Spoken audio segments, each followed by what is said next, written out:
My name is Adam Razumna, and today I'm going to be talking about the past 2016 election. I interviewed Jacob Imber and Luke Lato from Student Alliance. They had some interesting ideas on the election. But first, let's hear about what Student Alliance is. So New Trier's mock election is obviously an election. It's organized by both Student Alliance and the AP government class.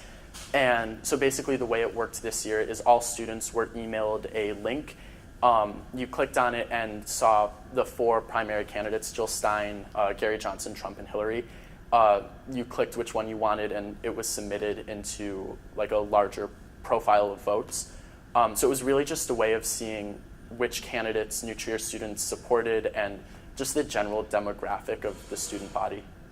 This is the first time in U.S. history that a woman has come this far in the election. What does this mean for our country? So 50 years ago, even 10 years ago, a woman president wouldn't have really been an option. But now people look at Hillary Clinton as, I think, a powerful leader before they see Hillary Clinton as a woman. It shows that our country has come a long ways from just women not being allowed to vote, and now look at our women is running for presidency. I think that's an amazing thing, and I feel like it's starting to show that gender is really not a question. Like, it shouldn't matter if you're a male or if you're a female. What issues do you think your candidate would address as president? It's important that we implement Hillary Clinton's tax plan and the idea of taxing people progressively instead of having one fixed value for all Americans. If you take 50% of the wage of someone who's making minimum, it really impacts them in a way that kind of stops them from paying rent or buying food or having heat. Whereas when you take 50% of income from someone like Bill Gates, that doesn't necessarily impact the way that he lives as much.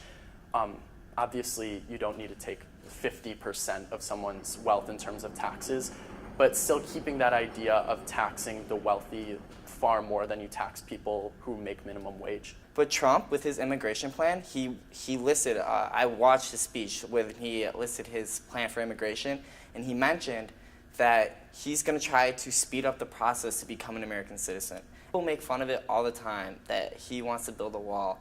I think that would be a great thing. What's your overall feeling on the election?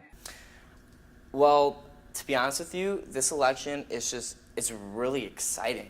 And it's from talking to a lot of adults about this election, though, they all say it's a terrible election. Like, both candidates are just so cruel to each other.